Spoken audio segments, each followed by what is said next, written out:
Canada, Coaticook. Et je vous rappelle que nos nouvelles sont aussi sur le web, notre site internet radio-canada.ca/estrie. Les téléphones mobiles, les tablettes, l'ordinateur sont omniprésents dans nos vies, pour le meilleur et parfois pour le pire. La cyberdépendance est devenue un enjeu de santé auquel le CIUS de l'Estrie-Chus a décidé de s'attaquer en mettant sur pied un programme de soutien. Le nouveau service va être disponible d'ici peu, en septembre, pour les personnes âgées entre 15 et 35 ans pour qui Internet a pris trop de place. Guylaine Charrette. Internet, sous toutes ses formes, fait partie de notre quotidien. Les gens que nous avons croisés sont bien conscients des risques que cela représente. C'est dur parce que maintenant, le travail, ils nous fournissent des cellulaires. Fait qu'on regarde les courriels, on regarde les choses le soir, puis des fois la fin de semaine, puis pendant les congés aussi. Je sors de mon ordinateur, je vais dehors, je fais d'autres choses, mais je suis conscient que ça a une présence importante dans mes journées. Il faut forcer les jeunes à sortir puis à montrer qu'il y a d'autres choses, qu'il y a une vraie vie. Finalement, là, parce que c'est facile de rester devant un écran, même deux à la fois. Là, des fois, ils ont la télé, l'iPad. Fait que oui, ça peut devenir un problème. Un problème qui peut devenir grave quand la personne connectée s'isole de plus en plus.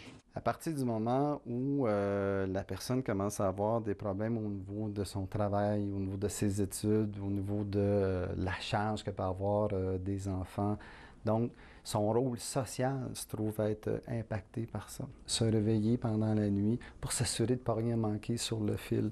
Donc, on a plein d'indicateurs qui sont des conséquences, qui sont exactement les mêmes conséquences que peu importe la dépendance. Depuis 4 ans, le CIUS de l'Estrie-Chus documente la problématique, analyse les meilleures approches et est maintenant fin prêt à offrir un soutien ciblé. Les jeunes ou leurs parents et les adultes âgés de 35 ans ou moins peuvent directement communiquer avec InfoSanté en composant le 811 pour obtenir de l'accompagnement. S'il a délaissé tous les sports, ses intérêts, si il veut plus manger en famille parce qu'il ne fait que s'isoler, puis il part avec son assiette, puis il retourne devant son écran. Si on voit que le jeune dort moins, il commence à manquer d'heures de sommeil parce qu'il est sur son ordi trop tard.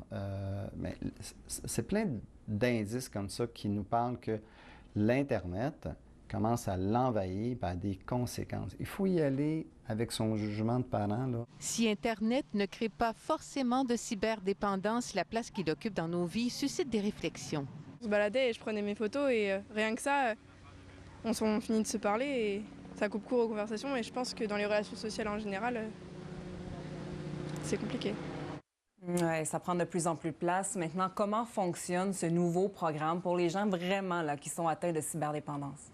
Bien d'abord, Chantal, c'est important de rappeler qu'il n'est pas nécessaire d'avoir une ordonnance de son médecin ou encore d'être référé pour obtenir des services. Il suffit de communiquer avec la ligne 811 InfoSanté qui va vous diriger au bon endroit, en l'occurrence le Centre de réadaptation en dépendance de l'Estrie. Alors, ce qui est prévu, c'est une douzaine de rencontres à raison d'1 heure, 1h30 chaque fois avec un groupe composé d'une dizaine de personnes maximum. Et c'est 12 modules qui pourront aussi être offerts en individuel à l'extérieur de Sherbrooke. Alors, c'est donc un service qui doit répondre à des besoins qui sont de plus en plus exprimés par la population en lien avec la cyberdépendance. Guylaine Charrette, merci beaucoup. Je vous en prie. C'est idiot de texter au volant. On vous parle de la dernière campagne